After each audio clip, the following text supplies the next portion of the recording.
What's up, guys? So I'm coming at y'all with another video now. Reason why I'm doing this particular video is because I've been seeing this a lot, and I just want to inform people on the do's and don'ts. Now, yeah, I'm going to title it how to buy a diesel truck, but this is for any kind of vehicle, gas, you know, if you fucking want an electric vehicle, something like that. So this is for you guys, but majority of the time I'm gonna be talking about diesel trucks because that's the most research I've done recently, like up-to-date research I've done. Okay, now my journey on finding my particular truck, the truck that's behind me, my journey, it was long and tedious, and I wanted to hang it up, but I persevered and found what I actually wanted. Now, through finding what I wanted, I found a lot of how could you say,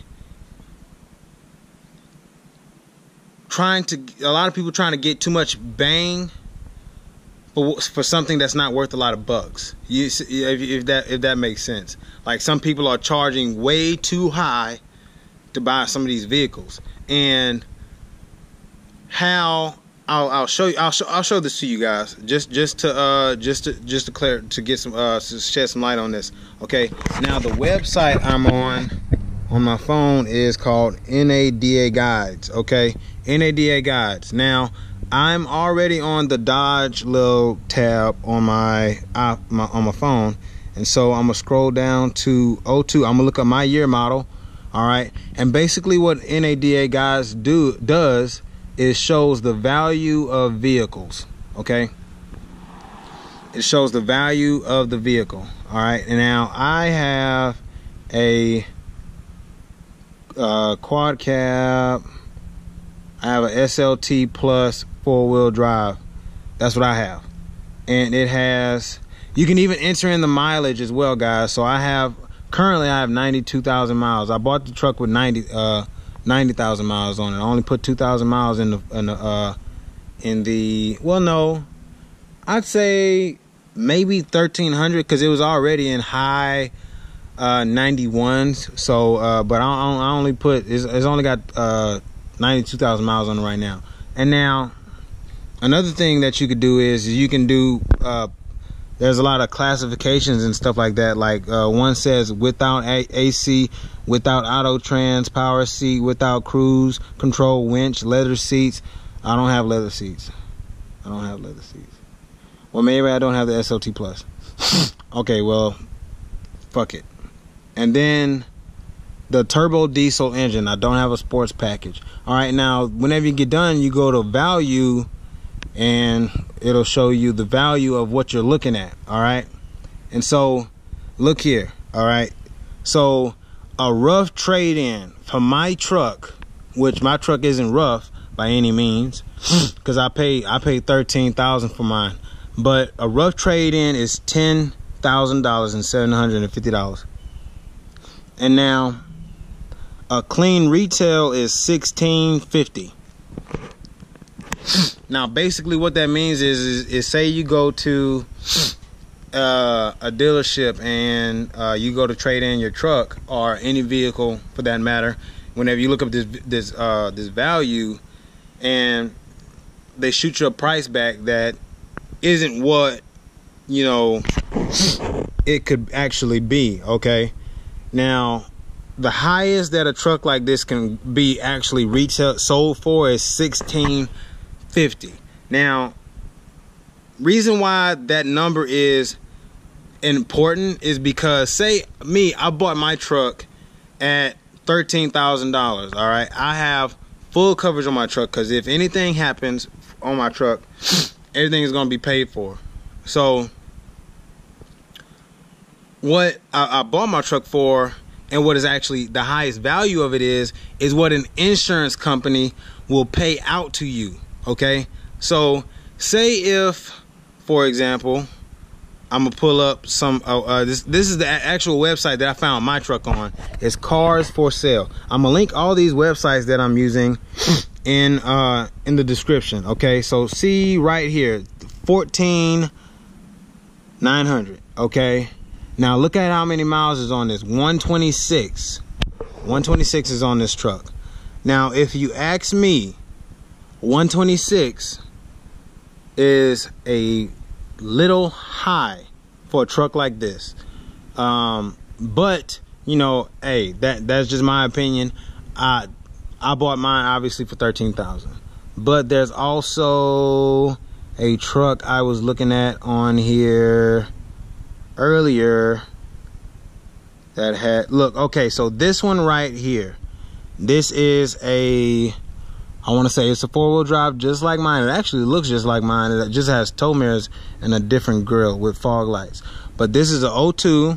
All right, it's got 1,700 miles on it. I wish it could focus right, but they're selling this one for $19,995. All right, now say you go out and buy that truck, that specific truck. Okay, you go out and buy it, and you put your insurance and everything like that on it, and you total the truck. Okay, in a perfect world, you would get some of your money back, but that's if you're not upside down on that vehicle. Me right now, if I was to go out and get this thing totaled, God forbid though, God forbid, I love Joycelyn, like that's my baby, but say if my truck got into a wreck, I would actually get, let's see, I paid 13 for it. Let's get the handy dandy calculator out. So I paid 13,000 for my truck. Oh shit, big dumb bad boy. So 13,000 for my truck. Oh shit, I'm doing it wrong again. So 16,500 minus 13. I would get $3,050 back. $3,050 back from the insurance company. Okay, so you see where the disconnect is. So say if you bought that truck for $19,000. all right, you're upside down on the truck, you don't get no money back. Say if you did do a financing program on your truck, you won't get any of that money back that you put down. Okay, and all that hard work would have been for nothing. All that money that you hadn't saved up, you have none of that now. I was upside down on the vehicle before I got this truck. I had a 2013 Nissan Altima. I bought it from Billy Navarre out here in Lake Charles. And whenever I bought it, they told me that I have gap coverage on it. Now, what gap is just like for this exact same dilemma right here. The truck is valued at $16,500, or well, no, I'm doing it wrong. So say you bought your truck for $19,000, okay, but your insurance company will only cover the $16,500 something and pay that to your lien holder. Like say if you're doing financing it. Now, where does the other $350 come? No, not 350, 3,050. 17, 18, yeah, 3,000. Where does the other 3,000 come from? It comes from your gap coverage, okay? And that's just because gap is only because whenever you buy the truck or whatever vehicle that you buy overvalue. Like say you bought it at 19, but it's only worth 16, okay? They'll only pay 16, but gap will take care of that three grand. If you don't have gap, then you're gonna have to come out of pocket to pay off the rest of that loan, and no one wants to do that. So the moral of the story is make sure that you buy your vehicles, not just diesel trucks, any vehicle at that, but make sure you buy your vehicles at the right price. Okay, now how you determine the right price is you try to get somewhere in the middle of the 11, 12, and 16.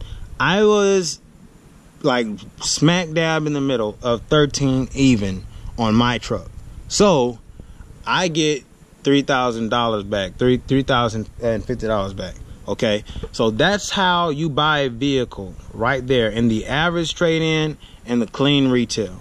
Okay, and if you buy it in that realm of average and clean retail, you'll get some money back. You're not going to get all of your, you're not going to get all of your money back. You'll get some of your money back, and some is better than nothing, because how I ended up on that Altima that I owned before I got this truck is I ended up with nothing. I actually had the opportunity to get $2,000 back from the wreck that I had with that car, because it was totaled out. The insurance company could have gave me $2,000 back if I would have bought the car for what it was actually worth. I don't know if I'm all over the place with you guys, but if I would have bought the car what it was actually worth, I would have got $2,000 back. And I put $2,000 on this truck to get it. So I would have $4,000 to put on this truck. If I would have bought that Altima at the right price. Okay? So I see people selling. Now I'm going to get on the diesel trucks, because, well, I'm going to get on my kind of truck, because this is the most recent one that I've done a lot of research on. Now, I'm gonna try and block this guy's Instagram name, because I don't want to like bash nobody on what they're doing. But you know, this is just the most recent one that I've come across. Now, okay, so if you look here, this is a Instagram post from a guy that has a second gen. I want to say, yeah, it's an O2 just like mine, and he wants 15 for his. Now, if you ask me, it's a little too high. Reason being is because the body has 251,000 miles on it. He has that. The motor has 120,000. But if you look, the truck is regular degular, except for these lights and these cab lights and the 4th gen bumper. But other than that, he has a intake elbow from Banks. And that's really about it. That's really about it. So you're not really buying. You're not getting a big value out of somebody that has that's buying a truck like this. The best way to buy a diesel truck is from an elderly person. That's what I did. My truck is bone stock, okay, and has I was about to say 120,000. God damn. But 92,000 miles on it. It came with like high 91, but my truck only has 92,000 miles on it. And granted, the starter on it is bad right now. I got to get the starter. Like, I don't know if y'all watched the video of me doing the battery cleaning, but the battery cleaning didn't work. It did fine for a few days, but it stopped working.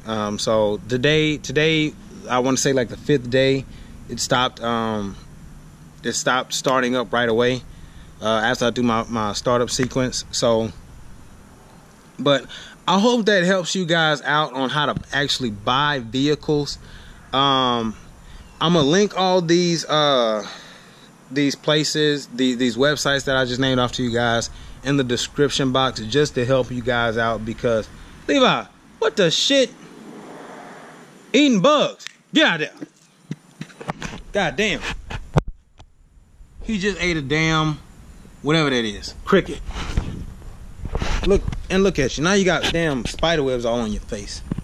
See that? Don't make no sense. But that's actually how you buy a vehicle, guys. I hope this helps you guys out. I really do. I want to keep as many people that's from making the same mistake as I did, man, because it was just a stressful time for me, you know, because I was thinking like, man, what the hell am I gonna do? I'm starting off from ground zero, and I only had that Altima for about 6 months. Nowhere near paying that goddamn car off. But yeah, like, comment, subscribe, guys. There's going to be more videos coming up. I actually have some things in the works right now, but the truck, it's a slow process. No one said that Rome was built in one day, so there's more to come. And like I said, like, comment, subscribe, guys. Follow the social medias. I'm gonna be putting my my Instagram in the description box, and I'll be also putting the websites that I used to that I just showed y'all today in the description box as well. So holler back at your boy. Peace out. All right.